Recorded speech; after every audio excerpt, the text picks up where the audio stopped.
can I do? What can I do when I'm stuck inside you?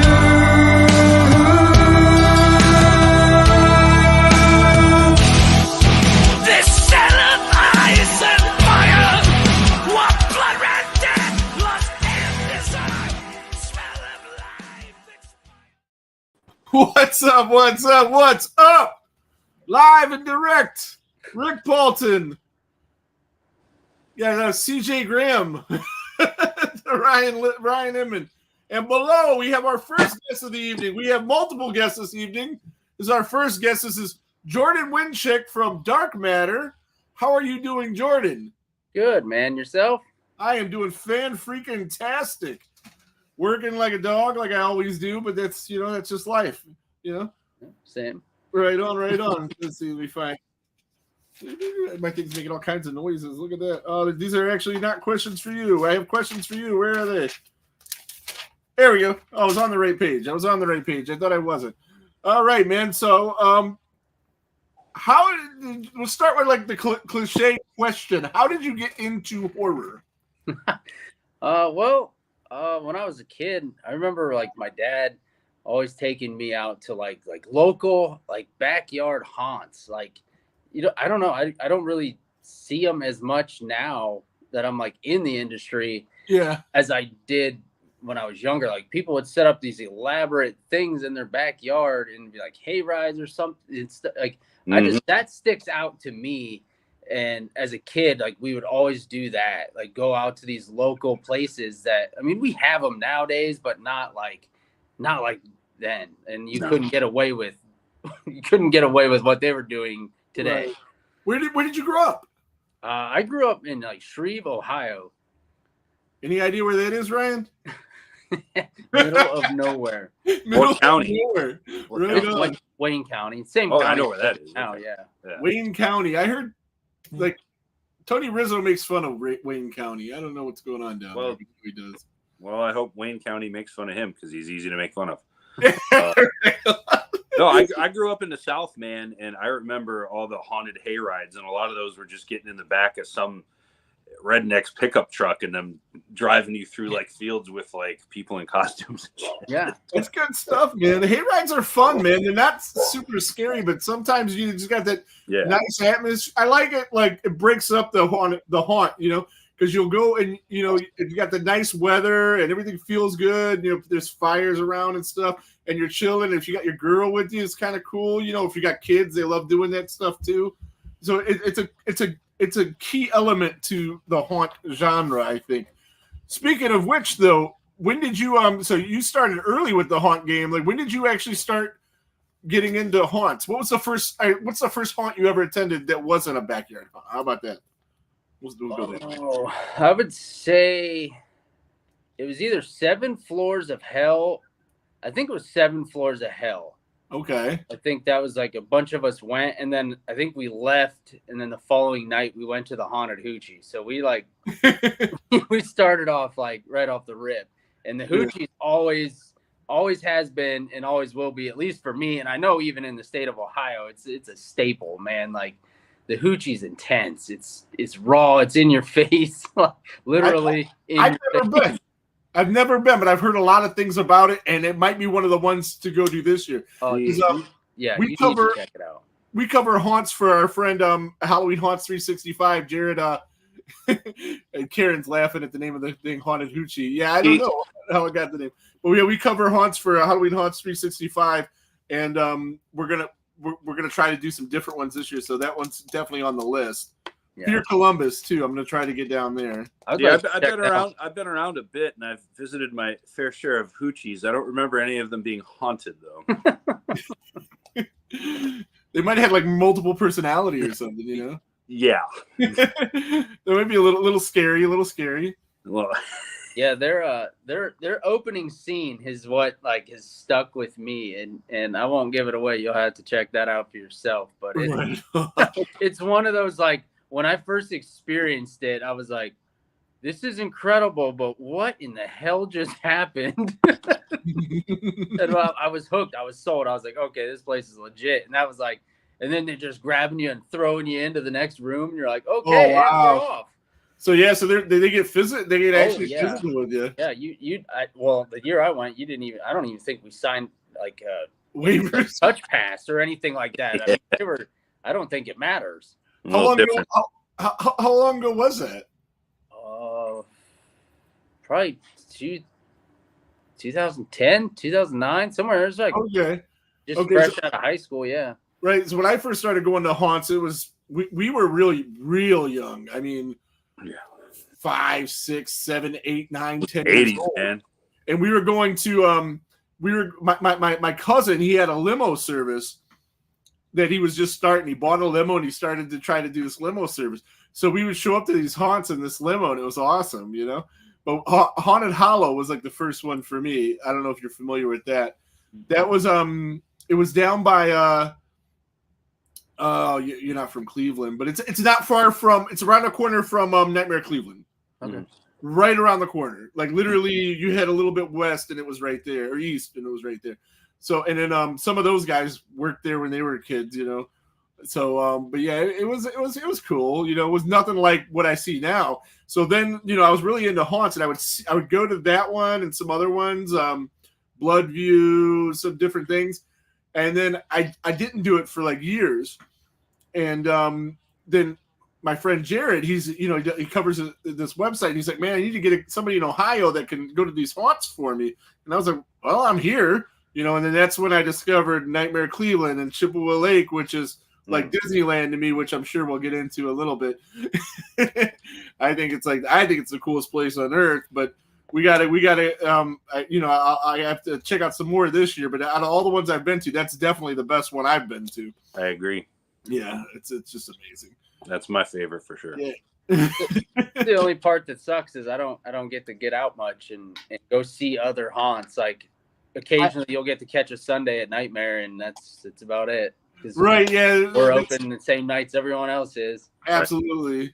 That's the tough part for a haunt actor for sure. If you could get out though, and you could go to any haunt in the world that you haven't been to, like what is your dream haunt to attend? Oh man.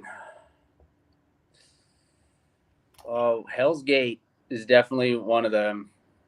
Hell's Gate, where's that located? Is that Texas? Chicago. That's not far. And then I was just talking to Vaughn about it. Oh, it's in like Massachusetts or something. Haunted Overload. I've heard of. Jared's been there. He sings its praises. Yeah, he says it's really sweet. What's that? I can't remember what exact state it's in, but that's like a bucket list haunt. I would love to go there. There's like an insane one in Dallas that Jared always talks about. Yeah, I don't know. Yeah, you'd think the guy would be supporting his friends and watching right now and be in the comments and could answer that. Yeah. You know, but you know, he's big timing us just like his podcast partner. Yeah, he better not next week. So, yeah, he goes to a lot. He takes a haunt trip every year to like a different destination. Like last year he did New Orleans, and there was like one with a number in it down there. There's 13 floors, 13 gates, something. I don't remember what it was called, but he said it was freaking amazing. It has a 13 in it. For me, the one I'm most excited about this year is Eloise Asylum in Michigan. Due to all the history of it actually being haunted and things like that. And so I'm really excited to do that. Your place, Chippewa, I want to go to one of the blackout nights so I could see that. I tried to find a video to play to show but all the videos that are on YouTube of Chippewa, the youngest one was 2 years old. So I didn't want to bring one that's like telling you the wrong dates and stuff. So I didn't want to, and I didn't get a chance to clear with you anyway. So, but I seen a video while I was looking for that he did an interview with this other haunt podcast whose name escapes me, but I shared it to both of my pages. Looks really cool. It was like a behind the scenes of Nightmare Cleveland. Haunt Talk. Was it Haunt Talk? Yeah, I think so. They're Spirit Light Productions, I think. Yeah, that's them. Yeah, they're cool people. I met them at Akron at the Haunted Schoolhouse. Yeah, they're super nice. Yeah, they're super nice, and I watched all their videos and stuff. They're good stuff. They're really cool for the haunt community in Ohio for sure. Yeah, they're doing a whole series of things like that. Yeah, they're doing behind the scenes for like a whole series. I won't give away who's on those, but I know they just did Blood Prison and then Nightmare, but I think there's like 3 or 4 more they're going through. Well, It's already, I think they're already done and filmed, but they're just like slowly dripping them out. Ryan and I are going to go on September 14th to Bloodview, and we met the guy at the con we did, and he's going to show us some backstage stuff, try to get a little interview from him and stuff like that. So that'll be different to see. I've worked at haunts myself. I worked at the one I was talking about earlier, Haunted Hollow, and it was different back then. I don't think it's like the same way it is now. Like, you'd show up like an hour and a half early, they get you in like some makeup. It's nowhere near as good as the makeup you guys use or anything, you know. And then they'd set you into a different area of the haunt, and then that's just where you'd be for the night. And you didn't get paid. Yeah. But some of the kids got paid because they had been there for like a year. You had to be there for a year. You had to volunteer for a year before you got paid. And then when you did get paid, maybe they threw you $10. I don't know. You know what? It was nuts. I think that's how Bloodview is. I think it's volunteer work too. Yeah. Well, Bloodview does a lot of it's a charity haunt. Right. So they raise money for charities. Right. So but with Haunted Hollow, they definitely charged admission. It was like a business, but they didn't pay the actors. But that was kind of status quo then. Like, I think you guys get paid now, but they did not then. And the kids that would get paid, wouldn't get paid would like brag to the rest of us. Like, they, you know, like if you were a volunteer, they treated you like less than. Yeah, it was horrible. Right on. So, what is the coolest haunted house besides the ones that you actually worked for? That you what's like your dream haunted house that you actually been to? Like, recommend us a dream haunted house that you've been to. The Hoochie. Okay, I kind of figured that would be the one. Karen says, out of the ones I've been to, in place sometimes. Yeah. So what was the first haunt you ever worked at? Was it Chippewa? No, it was. Well, you got paid, but it was like not a whole lot. I think it was like $20 a night or something. Yeah. Which still, it's better than what most people get paid. Yeah. But it was called like Scare Creek. And I don't even exactly know where that even was, because I just gotten out of college, needed a job, and I was like, perfect. Like, I need a job, and it's haunt season. So I jumped right into that. And me and my dad actually went and worked it for, I think, most of the season. And it was I think it was like an ATV park where you could go and ride. I think it was called Bear Creek. Halloween, it was called Scare Creek. Oh, that makes sense. That sounds fun as hell. And so that was like kind of bring your own mask, like just kind of help us out. Here's pizza, $20 a night kind of thing. And it was just kind of cool, but it was just like just shit thrown up everywhere. Like, I just remember them using like a strobe light and like some like soccer goal netting hanging from the trees. What is going on? They put up like fencing everywhere, you know, so you didn't see the next scare. But I mean, it was fun, but it got your feet wet. And then I didn't work at all from that until that was probably 2010, and I didn't work another haunt until I started at Chippewa in 21. Okay, so you've been at Chippewa for a couple of years now, then. Yeah, right on. What is your favorite scare tactic at a haunt? Like, what's the most effective way for you to scare people, for you personally, that you like to do to scare people? There's quite a few of them. Probably the simplest and I would say the dumbest one was when I was acting outside.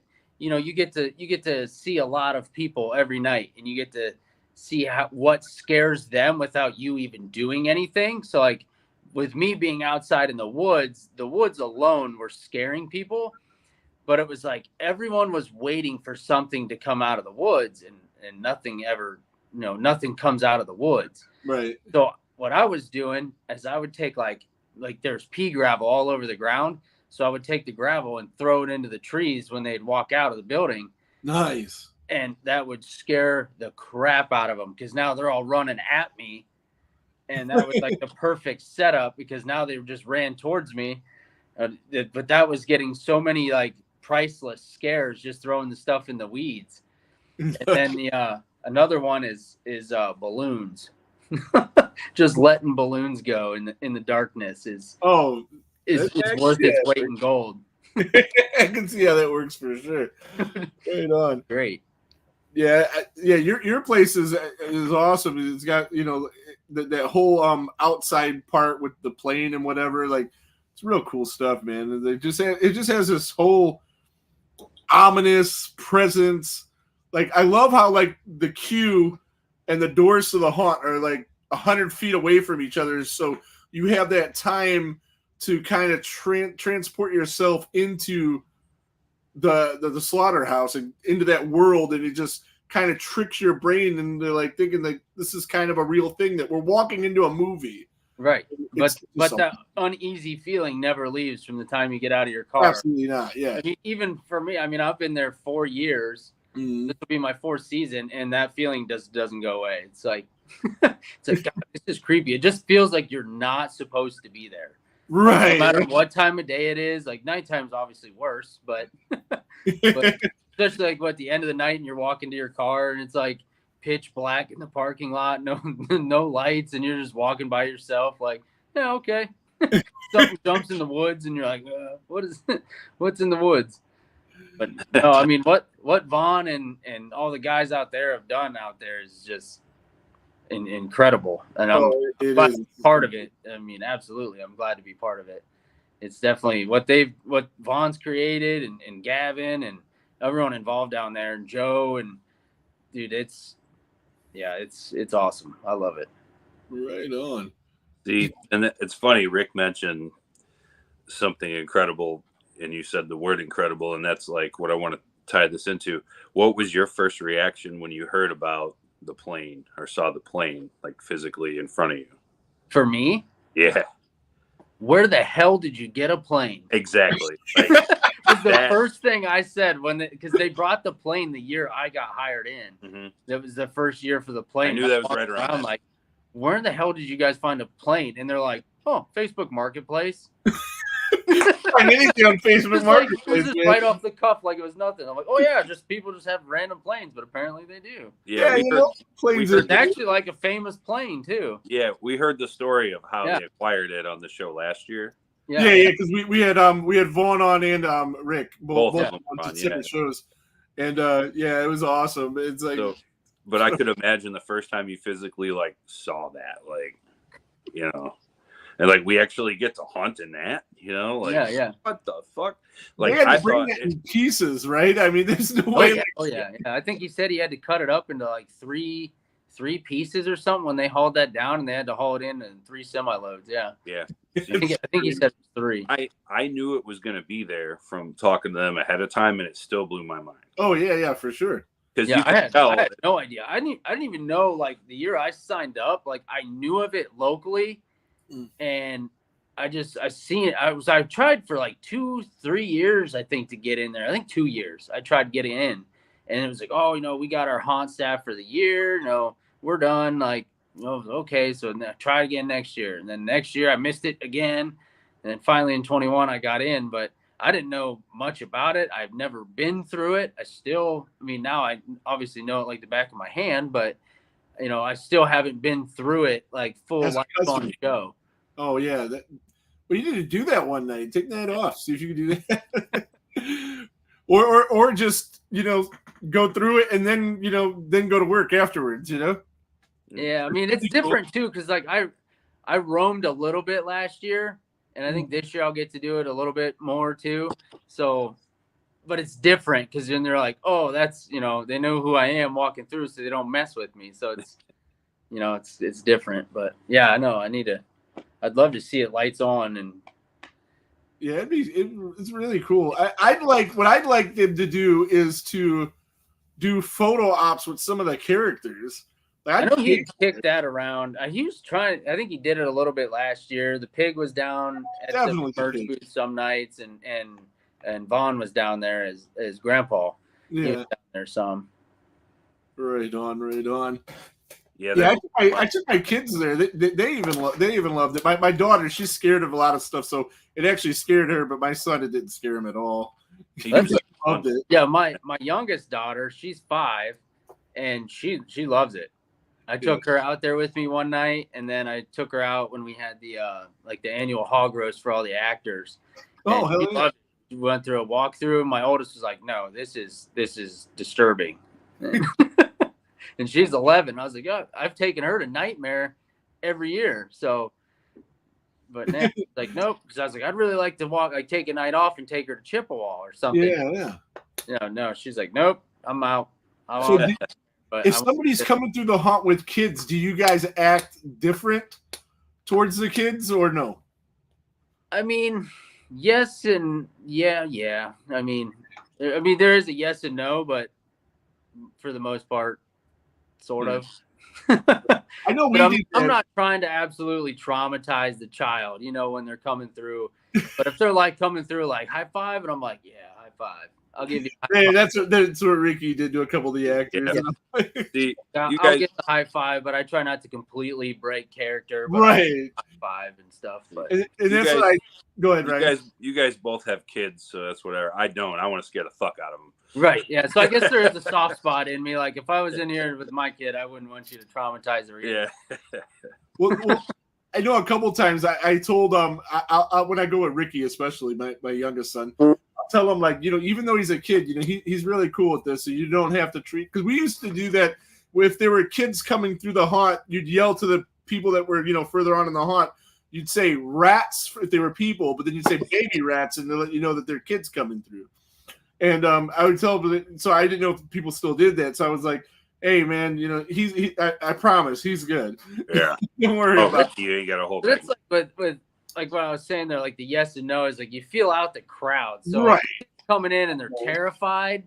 Like then I was like, okay, I kind of I'll just do my whole shtick, and then I'll I'll get away and do my go back and reset. But yeah, if they're like being a kid and being a little ass or something, like yeah, we're gonna give them the full show. But I know one time I went to Nightmare Cleveland wearing a Chippewa shirt. Oh yeah, and that was fun. Like they like grabbed like the badge right here where the badge is, let me know that they seen it, and they gave me the little extra treatment. It was cool though, man. I love both of those places. The Nightmare Cleveland, when they did the gun thing, that was like some of the coolest stuff ever. Like I actually worked that. I remember you coming through there. Oh yeah, no, I loved it, and I would go to that once a week.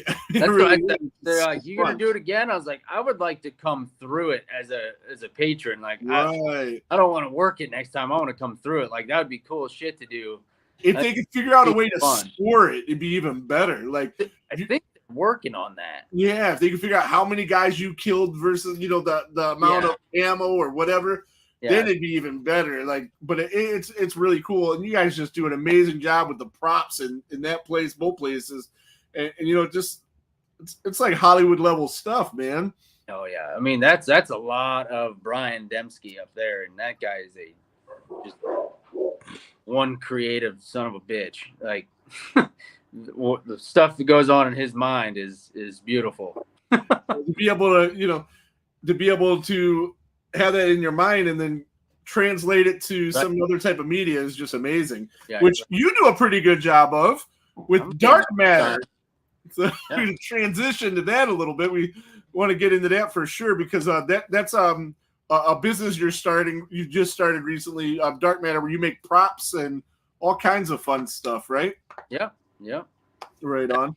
That all kind of stemmed just from there's like a local show in Medina that Cleveland Haunt Club puts on, and they did like the halfway to Halloween down in Medina. Right on. So every year, last year I went and I took like a whole pocket full of money because I do a big yard display at my house. Right on. I decorate, and I always want I don't always want just whatever Home Depot and Spirit. No, you don't want to have what everybody else has. Yeah, every other Tom, Dick, and Harry in town's got in their front yard. I went there specifically to buy like one-off, like handmade pieces that I can't find anywhere else.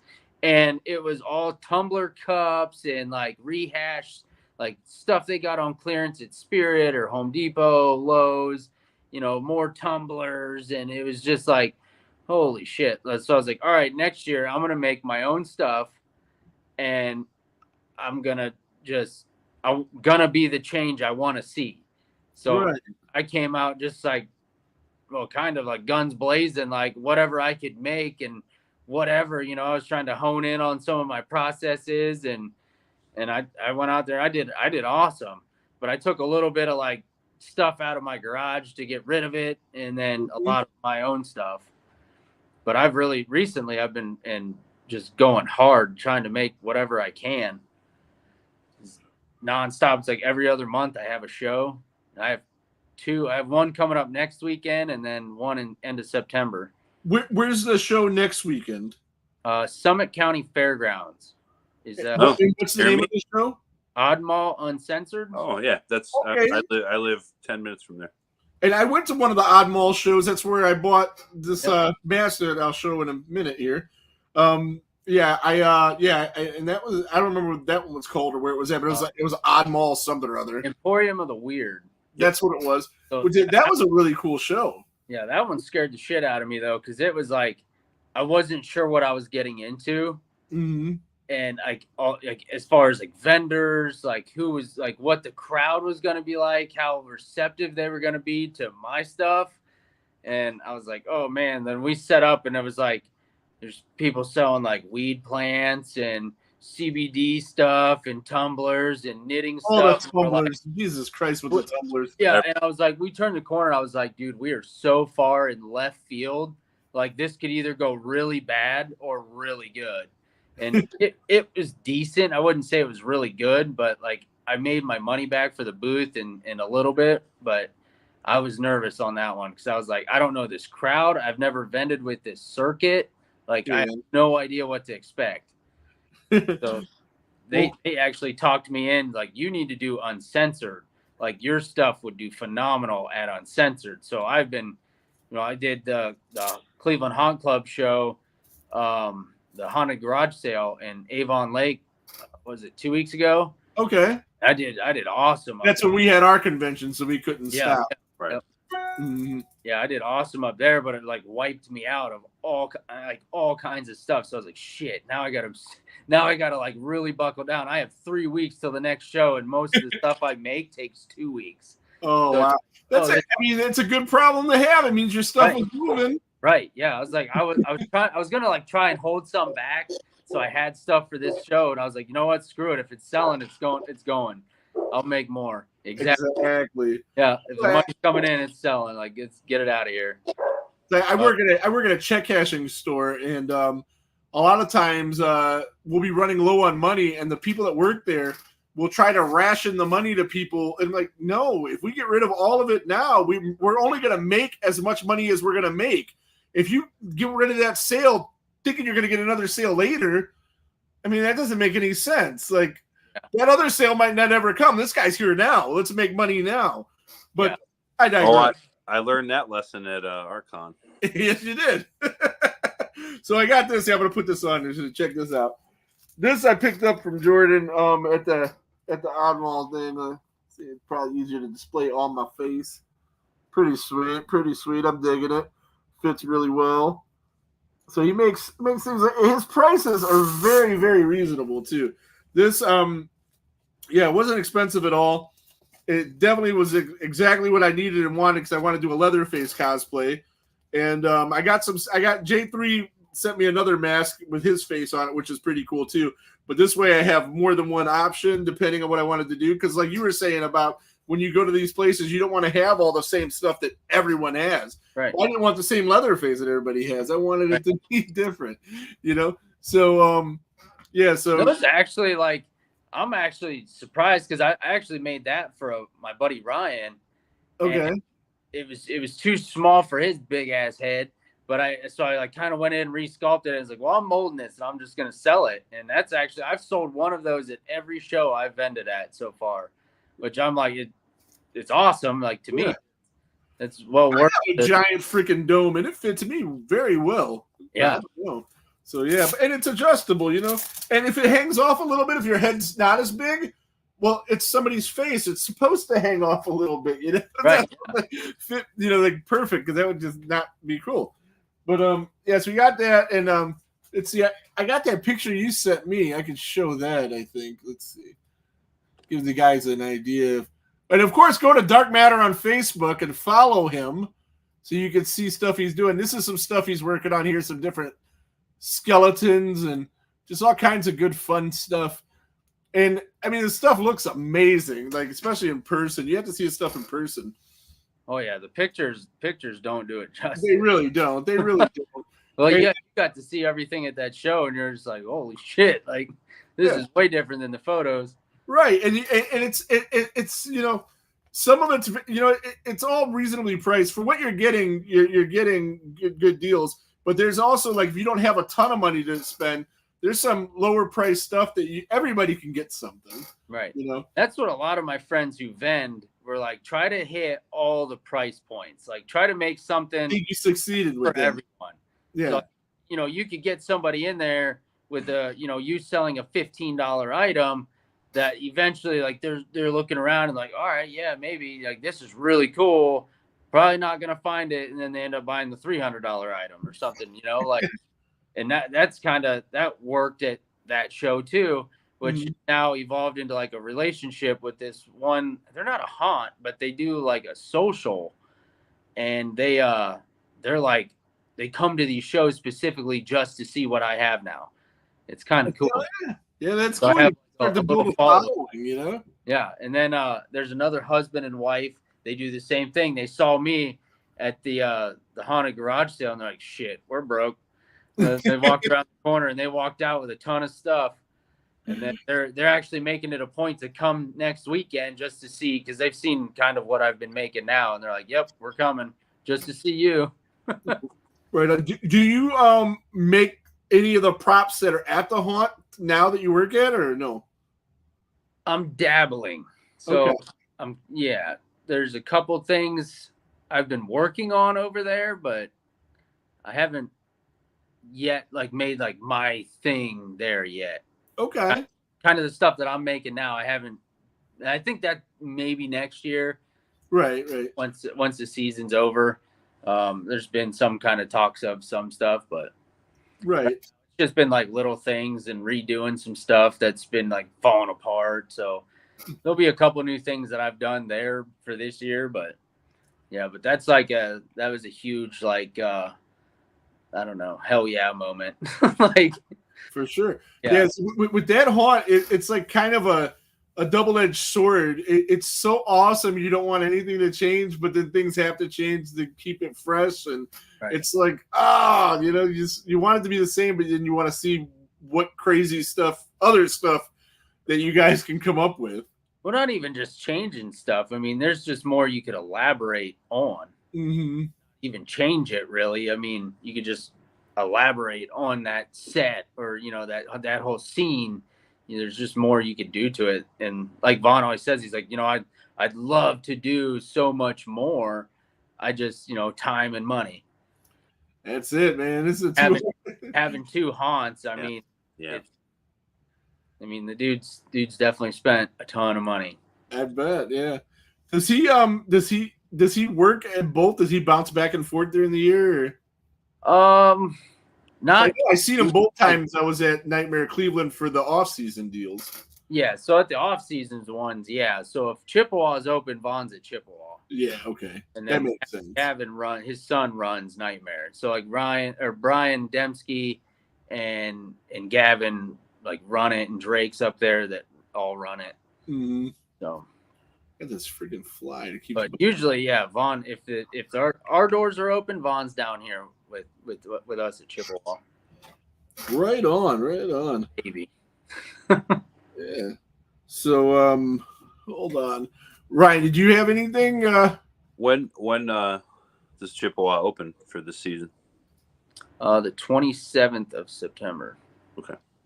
But they will be open on Friday the 13th, right? Friday the 13th. We're doing Wake the Evil. Hell yeah. I don't think we can make that one. Now we won't be, because we'll be in. Not unfortunately, fortunately, we'll be in Michigan at meeting Melanie Kinnaman and Tom Morgan from Friday the 13th Part 5. So that's going to be pretty awesome. I am sending somebody a message. That's why I don't know if you could see me still. Bam. And had to bust out the 5 because he mentioned it. Part 5? Yeah. Yeah. And we're back. I probably never really left, but I was on a screen to you guys. So, it's not us, it's you, man. Yeah, right, exactly. So, what else did they have on here? Hans said Yeah, definitely going back to Chippewa for sure. That was and I honestly, in all honesty, I'm not a big haunted house guy. I'm not, but I went to more last year than I've ever gone to in one year, primarily because I do this show now, Yeah, and then helping Jared out. Mm-hmm. Yeah, I had a lot of fun, and Chippewa was the best one I went to. So I will definitely be going back, and now I live closer. So yeah, right on. So what are some other cool Ohio haunts that we should probably hit that when we're not going to yours? Have you ever been to Blood Prison? I have, and to be honest, man, I wasn't impressed. I've never been. I hear a lot about it. Where is it? Mansfield. Okay. It's just Shawshank, where Shawshank was. Oh shot. Yeah. That's right. So it's cool. The one time I went, and I went during incarceration too, but that's just like a small portion of it. It's really cool because of what it is, because it's the prison from Shawshank. It's allegedly really haunted.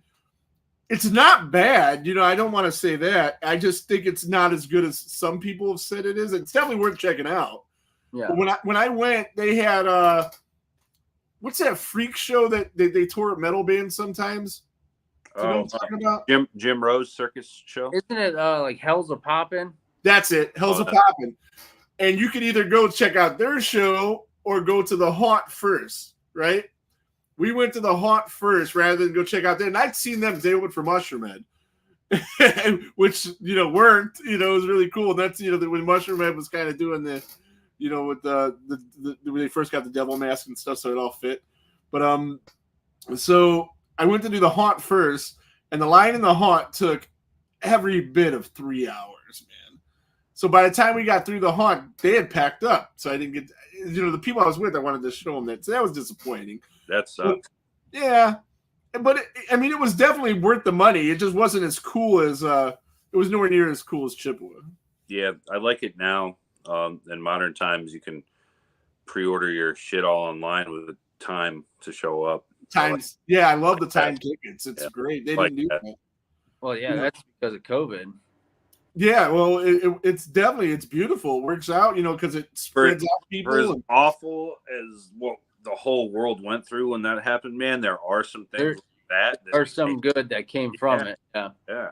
And you guys know what kind of night you're going to have before it even starts. Right. That's what Vaughn likes to do it too. Is he said after they did it with from COVID, he was like, we're just going to continue with this because that's, you kind of can gauge your evening. You're not going to be here till 2 or 3 in the morning. You kind of gauge when the night's going to end. So and then you kind of know how many people you can get through, and you already know your numbers. Yeah, it's definitely really cool. So I would put the Blood Prison on the level of the Akron Schoolhouse, which is a really cool haunt. I really like Akron Schoolhouse's off-season events better than their actual haunt. It's funny you mentioned that. You mentioned that one because that one, I think, out of all the ones we went to last year, might have been my least favorite. But had you went to the off-season deals, there's a lot I would like to check out. They really do a good job in the off-season stuff. My mind was in a different place that night, though. I was having a weird night. Right. I remember we stopped and ate like ridiculously expensive food truck appetizers halfway through. In the rain too. Oh yeah, rain. The Factory of Terror's Christmas event. That was pretty intense. Hell yeah. You guys check that out at all? No, we haven't did that. The Christmas, we did their Christmas thing at the schoolhouse, and that was awesome. I didn't, not with Ryan, but I went my solo for that. Yeah, I did the Valentine's Day deal. I did the St. Patrick's Day. Halfway to Halloween, all good stuff. They opened it in like November, and I was like, how did you do all of this in like 3 weeks, 2 weeks, 3 weeks, whatever? Like haunt season just ended. It was a winter wonderland, like the whole damn haunt. It was crazy. See, now with my job, once like November 1st kicks in, I can't do anything until January because of, for me, the field that I'm in, the red and green holiday, whose name I don't say. I don't say that name until November 1st. It's bad luck. I'm married to my work at that point, unfortunately, and I hate it so much. So BK says, I don't know. He says he just got here. Does he have anything to do with Erebus? I have no idea what Erebus is. Do you, Jordan? No. No, he does not. So I'm going to go out on a limb and say no. Yeah. Jordan is a haunt actor that he makes props, and he's starting a business called Dark Matter, which you could follow on Facebook and see the awesome stuff that he creates there. And he works at Chippewa Lake, right? Yep. I always want to call it Chippewa Falls. I don't know why. That's a Chippewa Lake Slaughterhouse, like Wisconsin or Minnesota or one of those like. Yeah, Erebus. Isn't Erebus in like Michigan? Is it Michigan? BK's in Michigan, so that makes sense. Yeah, that sounds right. That's a pretty awesome haunt. Yeah, he says, check it out. It's a massive haunt in Pontiac. Okay, yeah. We're heading up there to check out Eloise Asylum, so maybe we'll do a two-for. I was going to say, yeah, Erebus and Eloise would be the two I would check out. Maybe they should have turned the old Silver Dome into a haunt. Because it was just sitting there for fucking years. I thought they tore it down. Eventually they did, yeah. Oh, okay. But it was sitting there check for like out 15 Dent years. Schoolhouse. What's that? I'd The love to Dent go Schoolhouse? check out Dent Schoolhouse. I want to. That one's like 4 hours away, and we're going to Kentucky for Scarefest, which Kentucky is not too far from Cincinnati, and we have the 3-day weekend pass. And if we're done early, we might just say hell with it and cut out one of the days of Scarefest and go see that on the way home. Right. So I'm really hoping for that. That's one that my friend Jared's really into and wants to see. Here's really, really good things about that. Yeah. Have you ever heard of the Haunted Hydro? I've heard of that, and that's another one that's west of here. Yeah. I believe in like Amherst, Elyria, somewhere, right? The Haunted Hydro. That sounds like some bad weed, man. It's like it's owned in like an old hydro plant. Yeah. I think it's Fremont, Ohio. Yeah, I think it's definitely west of here, and it's not too terribly far. It's like maybe 40 minutes away. So that's another one that's on the list of if we can make it, because we're going to be really busy with this con too. So yeah, it's going to be hard to hit as many as we did last year. So we're gonna. There's one in Kentucky that has like 9 freaking attractions, but sometimes those suck, you know. Well, they have too much going on. They have like 5-6 different haunted attractions, and none of them are very good. It's like 6. I'd take 1 A+ over 6 C's. Right. You know what I mean? All day. Yeah. Yeah. Well, yeah, you're just pissing your money away, standing in lines all night, and then you get done, you're like, what was that about? Yeah. Right. See, one thing that blew my mind, then a bunch that are just Right. Well, with the kids, there's one that's we went to that in Brunswick that has like 5-6 different attractions, one of them being a hayride, and then they have this like clown 3D like maze thing, which is kind of cool. So it was cool for the kids to get out because they had like a lot of different food items, and like it was more fun for the kids. And especially if you go like during the day, they carve pumpkins and paint the kids' faces and stuff. So it's a cool thing for kids. The name of it escapes me right now. But Rockin' Our Ranch or something? That's the one. That's the one. That's Columbia Station. Yeah, okay. Yeah, for the price, it's not bad. We took them. I don't think we did last year, but a couple of years we've taken them there during the day, and they have like all the big inflatables, slides, and stuff. Right. Tons of stuff for the kids to do. But yeah, we went one year. Me and my wife, we dropped the kids back off, and we took off and went up there for that scary part of it. Yeah. I wasn't too impressed. Do a hayride in Columbia Station. It doesn't end until they hit city limits, man. There ain't much out there. Yeah. The hayride is cool. They have like this giant animatronic dragon thing that comes into the barn, and the fact that they made that's pretty cool, you know. And so the hayrides, it's fun, but it's not, you know, it's something to take kids to. It's not very intense at all. Right. But it's definitely a good time. All right. So we've been going for about 45 minutes. We got a couple more people that are supposed to show up. We'll see if they actually do. But I'm going to go ahead and get you out of here, Jordan. All right. I want to thank you for coming on. Everybody go to Dark Matter right now. Follow him on Facebook. He's going to be at, where are you going to be? Say it again. Oddmall Uncensored at Summit County Fairgrounds. And that's this coming weekend, right? 7th and 8th. Yeah, I had to think about 7th that. and 8th. We might come down there on Sunday and check you out. It depends on how much money I need to make to pay my bills. I want to live. So, pretty close too, man. I'll come check you out. Right. They're all right on, dude. Yeah, thanks for coming on. Thanks for all the support all the time. And we'll get you out of here and keep watching if you want. I don't know what we're going to talk about. We got a couple guests that are supposed to come on, but who knows if they actually will. Oh, you know. All right. Take it easy, brother. I cut him off in the middle of his saying, damn it. I'm horrible at this. I had to do my I had to get my gimmick in. the fireworks. You got fireworks. I gotta get my shit in. All right. Let's see these comments. Ryan Newhouse in the house. He was here like at 7 a while ago. I couldn't say anything then. He says, evening, gents. Charles says, sorry I'm late. My stomach is empty now, so I don't throw up after or during talking about The Crow.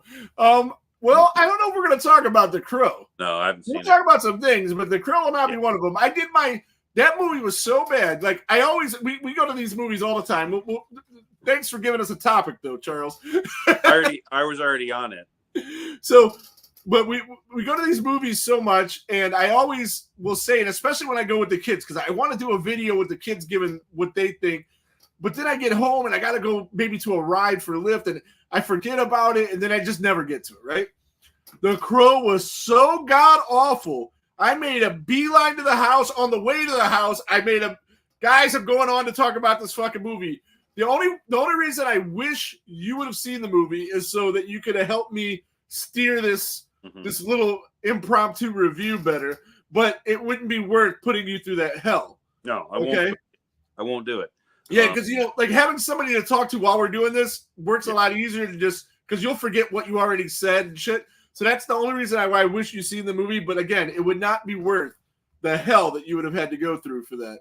See, I'm a bigger fan than you of the original. Right. And I couldn't imagine what you would say. So there's just no way. I know that it would just make me mad. So I just didn't want to do it. And sometimes you get disappointed. No, that shit would have made me mad. No, it made me mad. I'm not going to pay money to get pissed off. Right. Now, getting disappointed is one thing, and that's going to segue into what I do want to talk about. I'd actually like to talk about 2 different movies that we've both seen recently. Okay, we can do that. Can I pick the first one? Oh, you can pick, yeah. I'd like to talk about Alien Romulus first, actually. We didn't talk about that, did we? No, we haven't. Because I didn't see it till last weekend. All right, Alien Romulus. All right. Yeah, everybody seems to enjoy it. Yeah, I loved it. I absolutely loved it. I did not.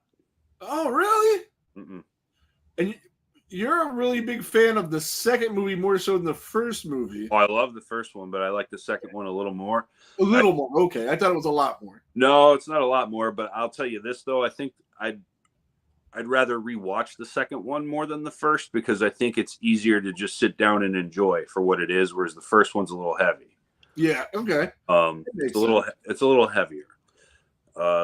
Yeah, man, I did not like it. I didn't like Romulus. You didn't like it? Okay. No. I loved it, man. I absolutely loved it. I'll give you my first reason I didn't. Okay. Since we're not going to deep dive, we're just kind of spitballing here.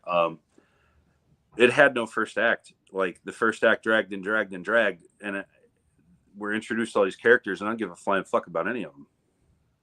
Yeah. I cared about the main character. I didn't care about her. I cared about a few of them, actually. I didn't care about her at all. Oh, well, no. I think Andy was amazing. Well, the only character that was interesting was the one that wasn't even human. Yeah, it's Andy. Yeah. You know, he was amazing, and it was logical. The dickhead guy. Yeah. I sort of cared about him because I wanted him to die, but I wanted him to die by Andy's hand. I really wanted Andy to kill that guy. I think he deserved to kill that guy. Yeah, man, it just fell flat on its face to me, and I did not enjoy it. Right on.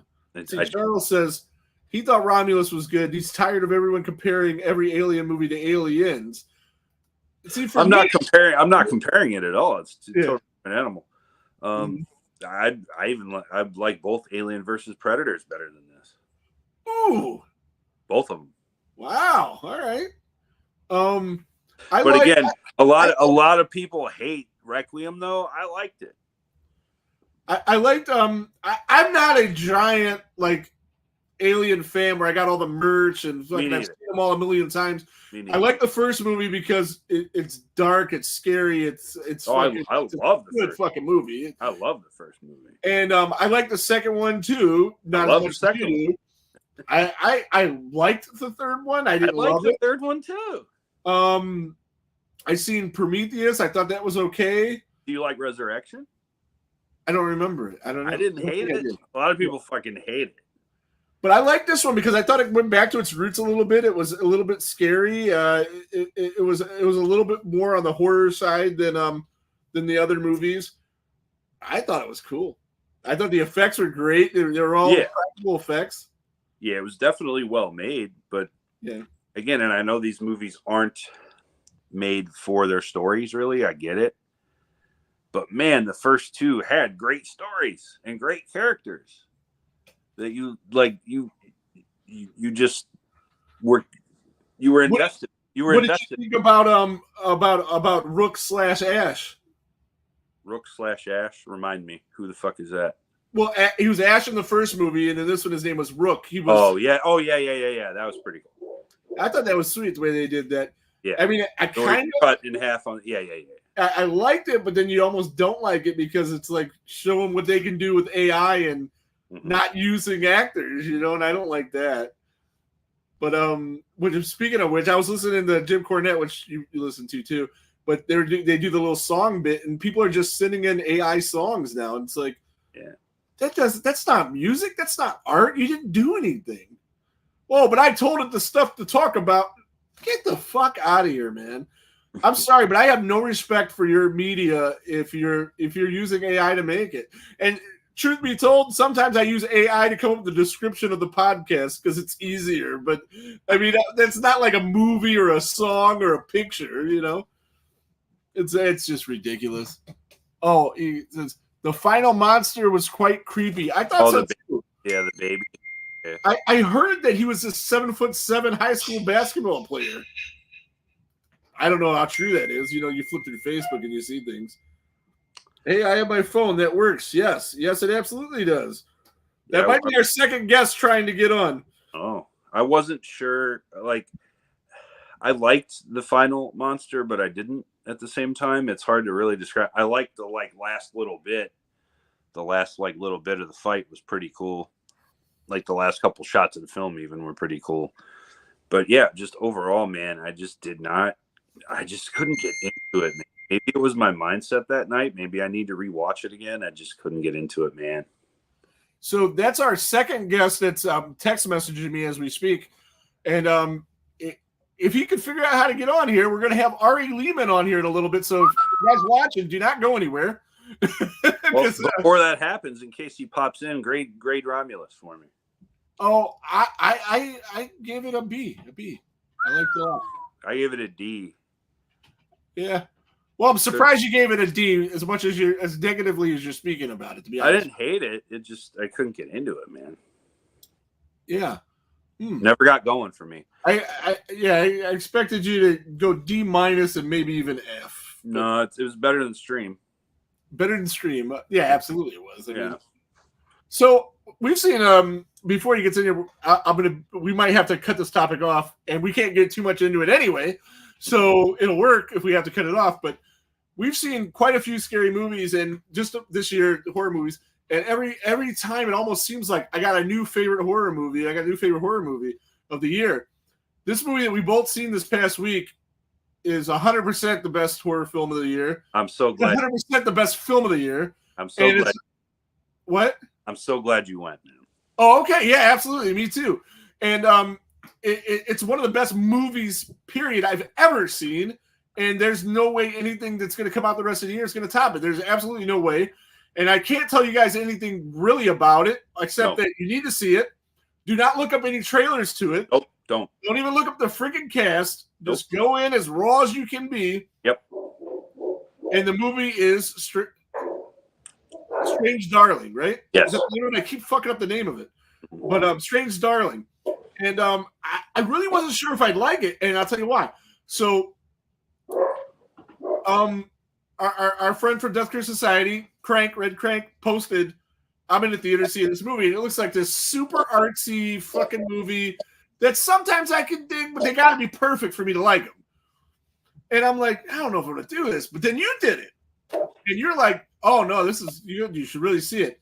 So I found a showing in the morning, and it was my anniversary the other day, so I took my wife to a movie. We went to see Blink Twice. So I was planning on seeing Strange Darling in the morning and Blink Twice later because she likes she doesn't like really artsy movies like that, you know? So right.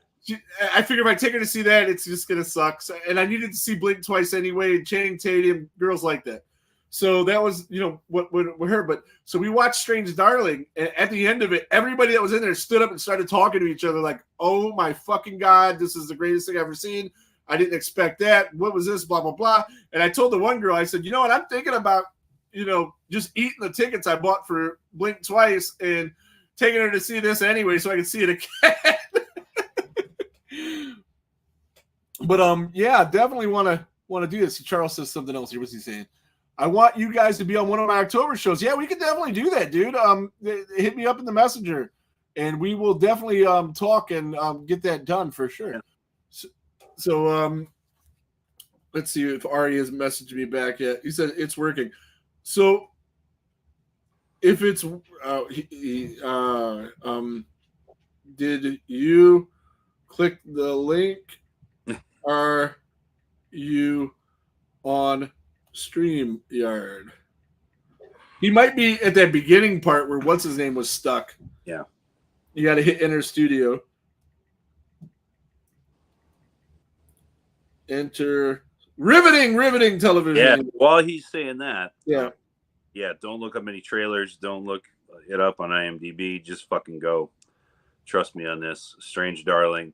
Go see it if you can. If you're near a major city, you should be able to find a theater showing it somewhere near you for maybe another week or two. Probably not long.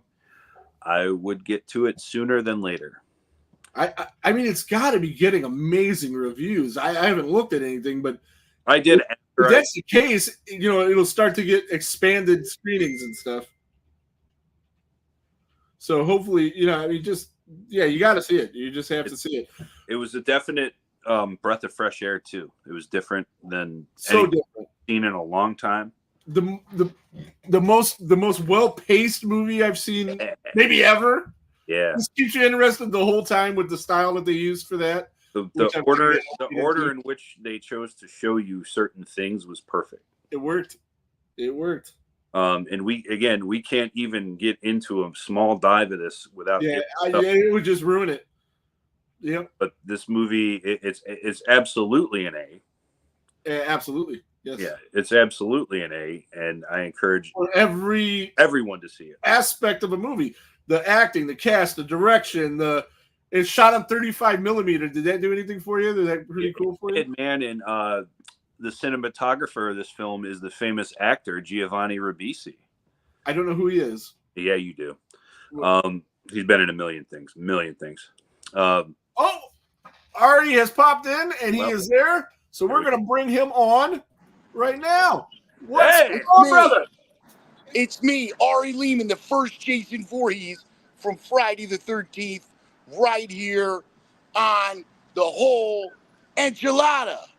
Hell yeah, brother. What's up, brothers? How you doing there?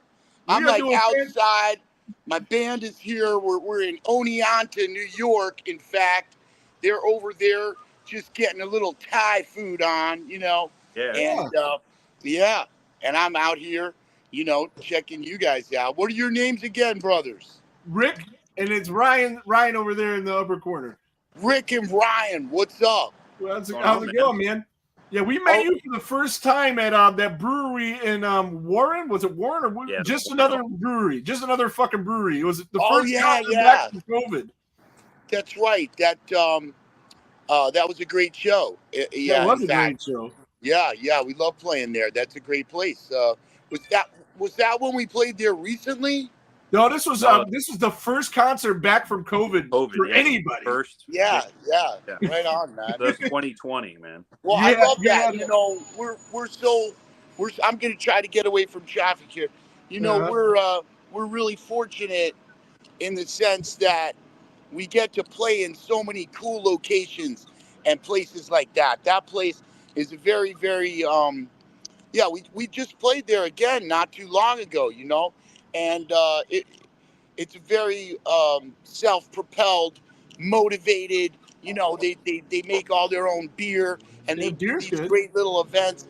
Yeah, we had people in stitches. We were telling jokes.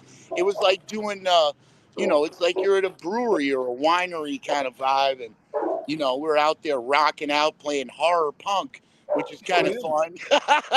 I just seen you like a month ago, I think it was, at a different brewery and pretty close to the same city. And you were telling all kinds of cool stories about Betsy, and I'm not going to get it's all about, you know. I love to get that opportunity when people are just, you know, because it's all about storytelling. It's all about, and really horror is one of the best ways that you can tell a story. You know, you look throughout history, people have made such a great use of this this genre, this medium, just to get people's attention. If you can get any message across, any message you want to get across, you know, when you throw in a little, you know, ghost or two, like they do in Hamlet. You know, Hamlet's father comes out of the grave and says, "Avenge my murder most foul," and that's horror. You know, he says, "I shall do such bitter business as the day would quake to look upon." So, you know, it's everywhere. There's no, people try to say, you know, horror is, you know, I don't know, whatever they say, but it's everywhere. It's in the highest sources of literature, in religious literature, it's in mythological literature, it's everywhere. You know what I'm saying, brothers? Absolutely, brother. And I think the two coolest communities there is the metal community and the horror community, and you're a part of both of them. Wow, you're right. You're right. What an honor. I mean, if every metalhead is a horror fan. You know what I'm saying? Every metalhead is a horror fan, and metal really does have this advantage of being just such a wide range. I mean, there's so many sides of metal. You know what I'm saying? I was so fortunate to get to work with one of the greatest bass players from the band Macabre, Nefarious. You know, people should know about Macabre out there. Oh yeah, I know all about them. Murder metal band. Okay, so their songs are about, you know, actual murderers, serial killers. Okay, and you know, you look at the opportunities that have been coming up for us. Like again, so you go from something like that to something like Twisted from the Juggalo scene, which is also metal. You know what I'm saying? It's like it spans across the spectrum of human experience, really. And you know, now you look. Okay, so tomorrow we're going to be playing with Cottonmouth Kings, and we're playing with Cottonmouth Kings at Jewel Music Venue in Manchester, New Hampshire. Okay, and that's a whole. Now you're talking about that whole horrorcore scene. You know, there's a bunch of other artists who are going to be there, all these great artists who are doing straight up horrorcore, and then the following month we get to open this is a great honor, and I'm extremely humbled and honored that we get to open for Ice Nine Kills. And I seen that, man. I was really excited for you for that one. Thank you, brother, man. It means so much, man. It was. That's September 14th, right? September 14th. That's at the Palladium in Worcester, Mass. So yeah, we're hitting the New England scene pretty hard, But I have to say, props to Spencer Charnas and Ice Nine Kills. Again, a totally different approach to metal. Right. They're metal as fuck. I can say that, right? They're metal as fuck. We're all good. They're metal as butt fuck. No, they're metal as fuck. No, sorry. You're good, brother. You're good. They're metal as fuck, and they come from such a different side of the spectrum. Like, they are theatrical metal, okay? Ice Nine Kills has their own approach. The way they approach each horror franchise, right? Yeah. They've got a song about each horror franchise, and they go inside. They go into the minds. They go into the mind of the characters in such a way that if you know those characters, you love those characters, it's like an intimate look in there. But then again, their music is balls to the wall. It's like the drums, the guitars, everything, the melodies. It's outrageous. And if you see their stage performance, is one of us. He's definitely one of us. And I seen them open for Metallica on that tour. And what? It's so cool. You saw that?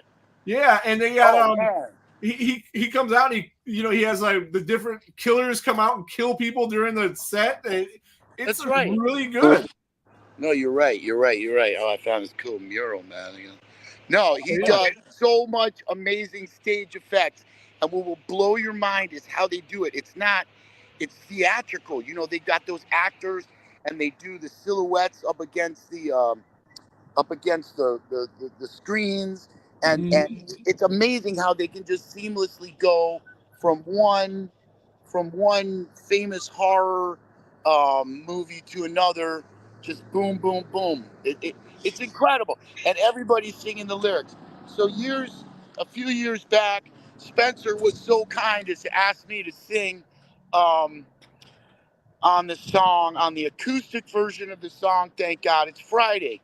So that was a great thing to do, it's so much fun. He drowned in all our tears. His whole lyrical thing is amazing. You just scratch the surface of this. It's just like the curse of Crystal Lake. Yeah. It's like no, he's amazing. It's just the whole approach is so dramatic and wonderful, and the fact that we get to open for them. First, Jason, okay, what do we do? What we do is that we have, I play the guitar, so that has affected a lot of our sound, Right. The way that we sound, the way that we do our thing, it's got the guitar, I'm playing the low end, and so it's like I'm playing bass kind of, and a lot of people kind of compare some of the stuff we do to a Motorhead kind of sound. I don't know. We certainly love Motorhead. We love so many great bands that have influenced us. And what we try to do is kind of streamline it into a trio format. We don't use any tracks whatsoever. So everything you hear from First Jason is coming at you live. Oh, so, yeah, for sure. Eddie Machete, our guitar player, is a shredder. He studied with Joe Satriani, so he's ready to just shred up the bedding, man. And Bass Amp, our drummer, is a hero of the underground St. Louis punk scene, and he's got a radio show, and he's an amazing drummer and singer. So we bring it all together. Jason Never Dies, Machete Is My Friend, all of these songs, and we just kill for Mother, baby. Hell yeah, baby. So how long were these two guys in the band since 2004 when you started, or has there been lineup changes? Or Well, How long going have you guys all the been way together? back, I had the benefit of having a drummer who had worked with the Cro-Mags and that bass player from Macabre, Yeah. Chuck, Nefarious. They all helped me a lot at get my start.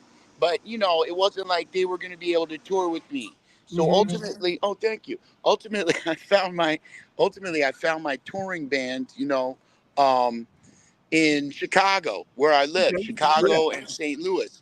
So, but that said, the adventure and the experience of touring has informed and inspired and helped us to create a sound and to realize what is it that moves audiences, what is it gets people going. And we love, to tell you the truth, as much as we love playing as a headliner and rocking the house down and burning the house down in a, usually we're playing at small rock clubs, which is wonderful for us. We love that because then I can meet and greet like everybody in the club. It's amazing. But also, we love to play that burner set, that's right before these big guys, because we're going to be playing, we're opening for In This Moment, or like tomorrow we're opening for Cottonmouth. And again, we just get in there and we do that burner set, Jason Never Dies, Kill for Mother, Price of Peace, Sink or Swim, Machete Is My Friend. It just come at you with the because we're very grateful that the audience has been there for us. I don't know if you guys noticed this recently. Okay, we released something. It's called Killing It. Did you notice this? Okay, it's a killer compilation. You're gonna love this. You're gonna love this, guys. Okay, okay. It's me, and then Alex Vincent from Child's Play. Oh, nice. Now wait. I Okay. heard about this. Now, hang on. And then sexy sax man Tim Capello from the Lost Boys is playing on it. Okay. Then like Twisted is on it too. But see, we didn't know if they were going to be able to do it. And while they did, but at first, so I reached out to a buddy I was working with, and that's Courtney Gaines, who played Malachi in Children of the Corn. So he does a verse, I do a verse, Tim Capello plays sax all over the thing. Alex, Andy from Child's Play, who holds the Chucky doll, he did the whole backing track. A lot of people don't know this about Alex because he's not a big self promoter like me. But we're still on, right? He has a recording studio and he records music and he plays music. He's a great musician, So anyway, Wagner was just saying howdy. That's why I was showing you that. Oh, wait, the leather face. Alex is a fantastic musician, really, really amazing. And of course, he played Andy in Child's Play. So he did the backing track on that, which is just fantastic. And then, of course, Twisted comes in and just shows us how it's done. Their verse on it is just tears it up. So then I had a great fortune to meet a DJ from up in the Buffalo area, not too far from where I am right now. And he's called DJ Flatline. And so Flatline did a remix of the song. And we put that up on Spotify. And I don't know what happened. And it got 7,000 plays or whatever in a matter of weeks. It was really, really great. And we're super grateful to everybody for that. But so I think everybody should check out that track. It's called Killing It. And it's on Spotify. It's got all those artists together. So how do you like that? And yeah, it's, Tim Capello, sexy sax man Tim Capello. I don't know if people have been able to catch his show live, but have you guys seen him live? Because he's amazing. I have not, but I know who he is. Sure. Oh, no. You haven't seen. Okay, he does this live show. I mean, I've seen him do it. Okay, we played in Manchester, England. Okay, that's why I have this tattoo right here. That's the Manchester B right there. Where is it? There it is. The B. That's it. Yep. The Manchester B, because we played for like 3,000 people in Manchester, England. It was amazing. And well, like Tim Capello was there. He got out there. He had the whole audience eating out of the palm of his hand. It was amazing. He had them dancing and singing tequila and doing the dance. You know the girl does when he's playing sax, and the girl does this thing with her hair. He got 3,000 people to do that. Oh yeah. and then okay, this guy comes out who's both like a wrestler, weightlifter, sideshow guy, and a hip hop artist. He's got the audience going nuts. My heart must have been going like, you know, because and then the guy brings out his fiance and proposes to his fiance on stage, okay, and 3,000 people are going crazy. You can, and I must have looked like, because I was, you know, a little nervous. And so Tim Capello comes over to me. He's like, "I'm 67 years old, and you're gonna get out there and kill it, man." I looked at it. He gave me that coach thing, you know. I was like, "I'm gonna go kill it." He said, "Go kill it." He said, "I'm gonna go kill." That's why we called the song "Killing It."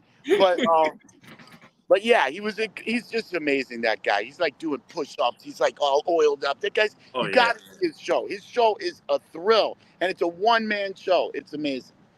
But you know, first Jason, you know, we got that. Spencer actually sang. Spencer Charnas sang on one of our songs. Oh, that's pretty cool. You can see that song on YouTube. It's called "The Scapegoat." I know it. I remember this. Thank you. And Spencer actually was in the video that you could see on YouTube. So, and you also got a big show coming up at the Blairstown Diner on September 13th that our friends are a part of. Who Brian Ebenezer, South Jersey Jason. He's one of the guys helping to run those guys. Yeah. Yes, and, he's awesome. He's awesome. We're so excited. There's going to be a couple other Friday alumni there. There's going to be Bill Randolph's going to be there, right? Oh yeah, Bill Randolph and somebody else too. Ron Milkey. Yes, Officer Dorff. Officer Dorff. Yeah, I can't wait to be there. Yeah, isn't that amazing? I mean, that's absolutely historic. Have you ever played at Blairstown Diner? We're playing at the diner. Right. Have you ever played there before? Is this a first? No. I don't think that this is reality, people. It's Officer Dorff, man. He's coming to get you. Of Oneonta, New York. The sirens. No, we've never played in Blairstown, New Jersey. I mean, no, pardon me. We've played in Blairstown because they did an event in the Blairstown Museum when I actually cut the ribbon for the Blairstown Museum. Sorry about the sirens, guys. Oh, you're good, brother. You still sound good. Officer Dorff. Reality. Mm-hmm. But I hope everyone's okay, fireman. But so yeah, but we're gonna be doing a thing. There'll be oh, here they come. Hey guys, we'll do a all day. We'll be doing a meet and greet. Okay, I think that starts at noon, and then okay, there's gonna be vendors. There's gonna be Bill Randolph. There's gonna be Ron Milkey.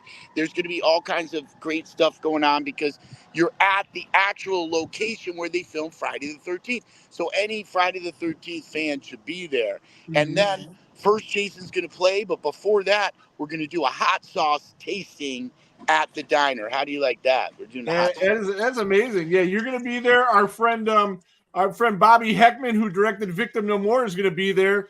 R.G. Henning, who wrote the 2 definitive books on Friday the 13th, 2 and 3, he's going to be there signing copies of his book.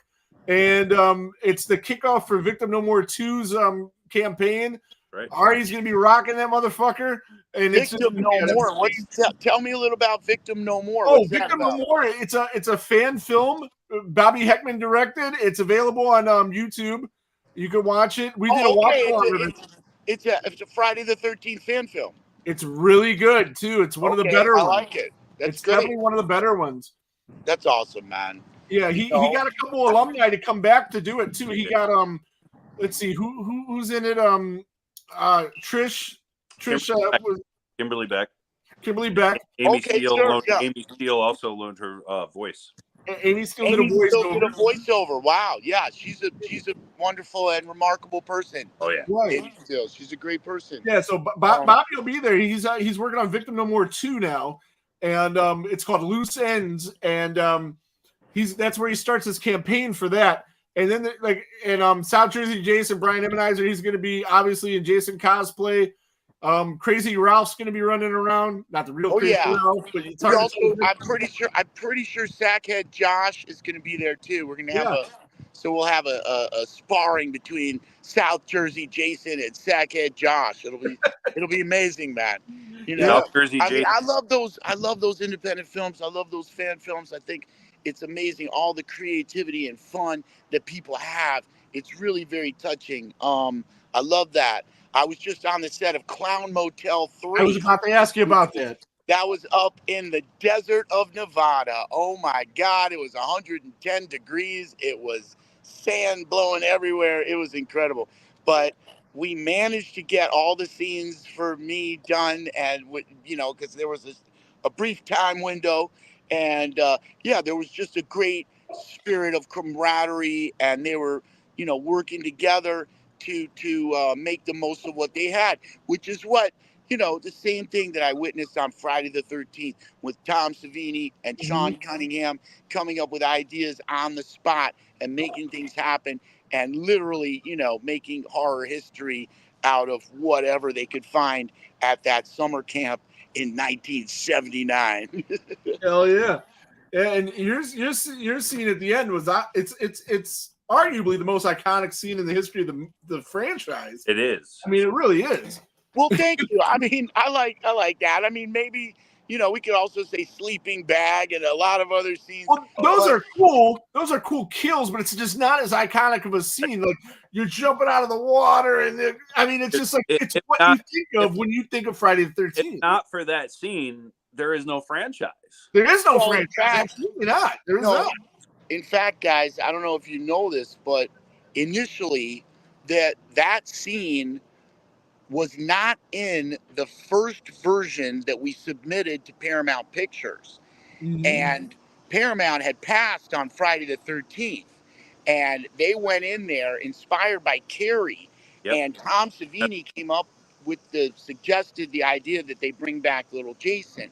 Mm-hmm. And Sean Cunningham in the end was definitely happy because Paramount Pictures, when they saw that version of the film, was just absolutely stunned and loved it, because all the people that they had tested the film to started crying and screaming, and they said they realized it was a total success. And I don't know if you know this, but they distributed Friday the 13th to 800 theaters across the country on the same day. Yeah. Like that. And that was all because how shocked they were at that final scene. And, I do have to go back and eat, but I want to leave. Yeah, man. Thanks for taking the time. I got one more good one, though, because, I think I love all the actors, all the great actors, Kane Hodder, Ken Kersinger, Derek Mears, Richard Brooker, the list goes on, C.J. Graham, I don't want to leave anybody out. Steve Dash, all of them, all the greats. And what? People. But, okay, the first Jason Voorhees, I like to point out that if you were to divide my brief screen time by the number of people that I've frightened and shocked in these 44 years, I think you'd have a Guinness Book of World Record for the most people scared in the shortest screen time. Hell yeah, man. Hell yeah. But hey, Ari, man, thanks so much for joining us. Thanks for coming on. Everybody's going to come and check it out on September 13th, man. That's the whole enchilada right there. There it is, everybody check out First Jason. Hell yeah, dude. Wow. Yeah, check us out. Come see us at Silver Scream Con. We're at the Scare Fest. Just check out firstjason.com calendar, and remember, Jason never dies. All right, brother. Thanks, brother. Thank you, Ari. That was awesome. Dude, he came through. My man came through. So we knocked that one off the list now. We've now had a Jason on the show. We've officially had a Jason on the podcast. Brian Emmenizer just popped on. He says he's getting ready to go watch Friday the 13th at the drive-in in the Mahoning Drive-In. They're doing all the first 10 movies. So he's up there now. Yeah, so Brian, we plugged your event. And yeah, it's hard to get a word in edgewise with that guy, to be honest. I was worried because I wasn't 100% sure if he was going to come. I didn't have enough questions ready. But I mean, it's Friday 13th part 1. We know it like the back of our hand. So I thought we'd be okay. But I didn't have to ask any questions because the guy just kept going. he will, and Ari will be the second biggest star at the diner on the 13th. The Absolutely. biggest star will be on our show next week. Next week, Brian will be on the show to rank all 13. There's not 13. There's 12. 12. Friday 13th films. Mike Connors will be on too. And Mike, yeah, there you go. Mike Connors, who was on our show. What did we do? We were just talking music and shit, right? Horror and metal connection things. Yeah. So he's going to be on because he's a giant. That was the topic, and then we just kind of freestyle for 2 hours. Yeah. And he actually met Brian in person at the diner. I don't know if they remember, but they were there. They have photographic evidence. Yeah. So we'll have big time Brian Emmenizer and medium time Mike Connors on the show. That's it. And Brett Wagner, he popped in the comments to say what's up. And then I tried to show Ari that he said what's up. Then Brett says, don't stop him. Don't distract the guy. Oh, man. I have a suggestion for Ari too, man, but he bounced out. I know he's got a show tonight. Yeah. If he ever really needs an opening band, like permanently to like tour with him, he's got to convince Derek Mears to start a thrash metal band called Last Jason. That's it, man. That's it. That can work. Yeah. Oh, man. So, yeah, I'm sorry I couldn't get to your guys' comments when you guys were saying what's up to Ari, but I'm sure he's seen them on the page. I did the best I could there. Like I said, I didn't want to distract him from going off it. No. And let's see if the other guy that wanted to come on has messaged me back. I don't think so, but we'll see. Yeah, right. No, he hasn't. So we're gonna have to get him another time, another place. That was Christian Calloway, who's been on the show, wanted to come on and talk about Morgan Crypt Con in New Mexico, Albuquerque. He's going to be appearing there, signing autographs, taking pictures, and all that fun stuff with the Death Curse Society guys. So, yeah, that was fucking cool, dude. I'm really. Yeah. Like I said, I felt good because he kept we've been trying to get Ari on the show since we started doing this for a year and a half, and it's always been like miscommunications. He couldn't do this because of that, and so I just on a whim send him a thing last week because I do it from time to time anyway. I'll send him a link to StreamYard, and I always tell Ryan, you never know, he might pop on and we'll just talk. Yeah. If we see him. So the last time I did, he sent me a message back and he says, "Was that today? Oh, I was shooting this movie. I couldn't make it. I'm sorry, man. I'm sorry." And I was like, No, I just shoot you these every once in a while, and I figure if you see them, you'll come on. Whatever. If you can, you can. You can't. No big deal. But I don't want to promote it, and if we don't know where you're to come on. But if you do come on, we'd love to talk to you. And he goes, "Oh no, I'm going to come on soon." And I said, "Well, the next couple weeks, these are the days and times we're available. If you're not available these times, we'll make a time for you." And he goes, "Well, how about next week?" But we already had Jordan, and we already had a couple other things. So I worked it for 7:30, and I'm like, fuck it. If he comes on, awesome. If he doesn't, cool. But all day he's been texting me, so I'm like, I think he's actually going to come on today. Yeah. As long as he can figure out the gimmick to get on, he'll be on. Yeah, he told me at work, but I didn't tell anyone because I don't want to get anybody's hopes up. Right, because I'd hate to promote it, and then, he's on the road, and he doesn't have an internet connection. Anybody actually tuned in for that and stuck around, man, congratulations. Yeah, you got some good shit. So again, a big pull, man. Yeah, I'm pretty psyched. I'm pretty psyched to how well that went, especially with the whole transition from the first guest to the second guest. And guys, thanks for coming on early, to help that out. I wanted to show him my mask that he signed because it's like right over there, but he just never stopped from. Yeah, you don't get a pause in there, buddy. No. I wanted to ask him more about the band. I wanted to see if we can get Bass Amp and Eddie Machete to do a cameo real quick, you know? Yeah. And he brought up Macabre, and it makes sense because he's a Chicago guy. They're from Chicago. Their drummer, Dennis the Menace, is fucking insane. That guy's one of the better metal drummers out there. Hell yeah. So yeah, I know all about Macabre, man. Yeah, I think I heard him talking about Dennis the Menace one of the times I met Ari.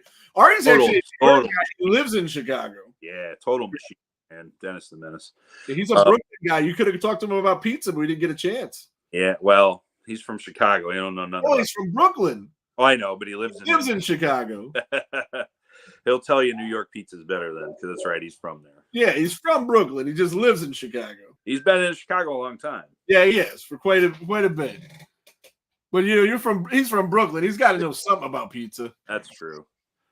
Yeah. Oh man, what a good time! Dude, I'll tell you what, man. This will put it in perspective. We've been trying to get from the very first time you asked him to come on the show until now. I've been transferred in my company 5 times. I did 5 stores after. 5 stores. Every time I meet him, I get a little bit more information too. Like the first time, I got his Facebook thing. He added me as a friend. The second time, I got his email. Yeah. The third time, I got something else. Today, I got his phone number. So I actually have his phone number.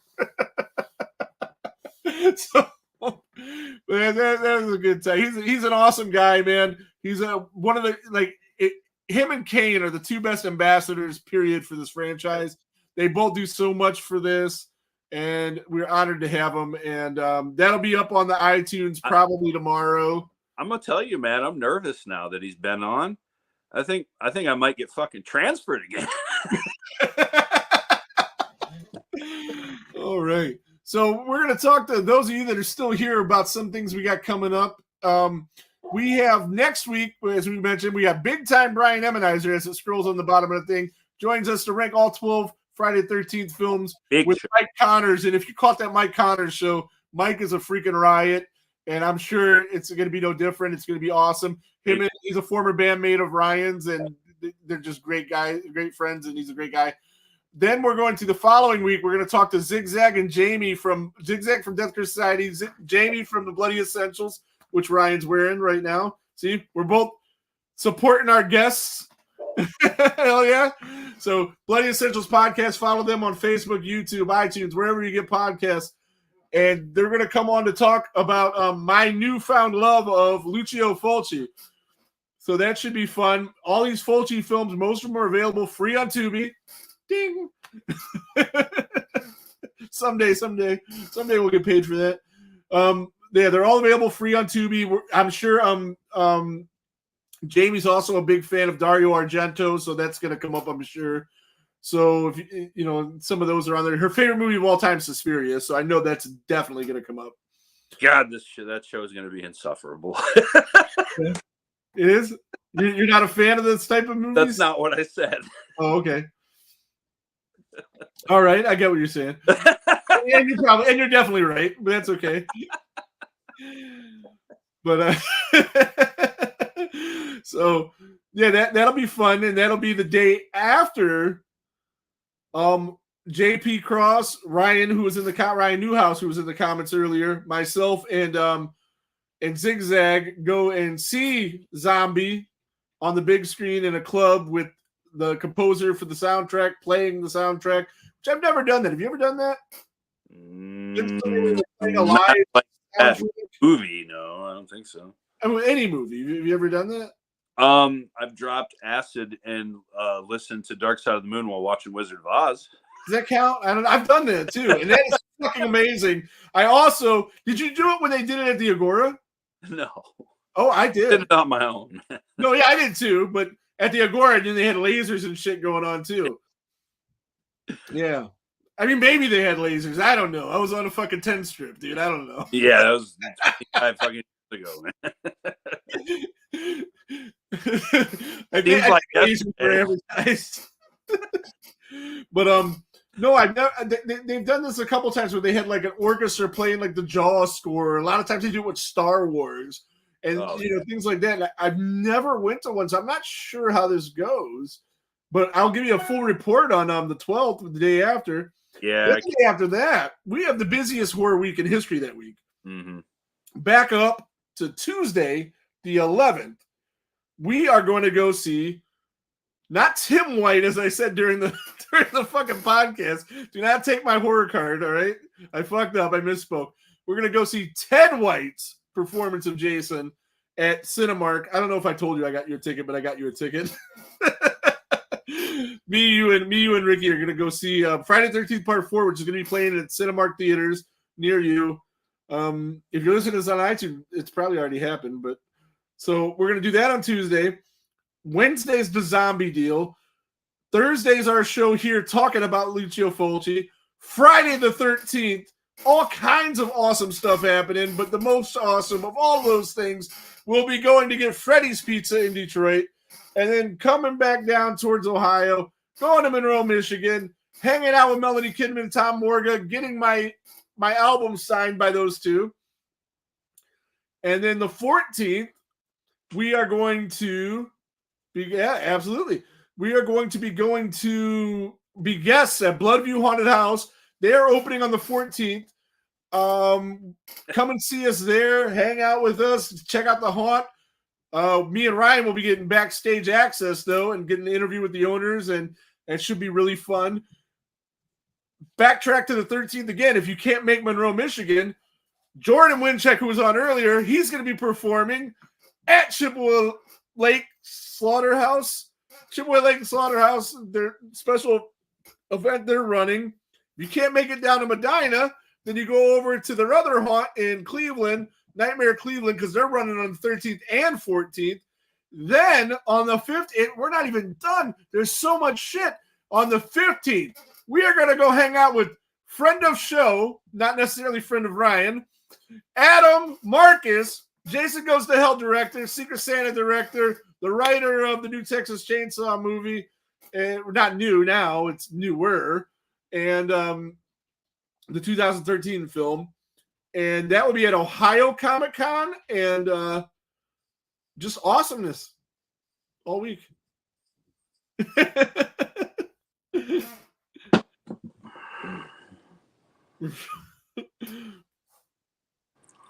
No. Right. No what?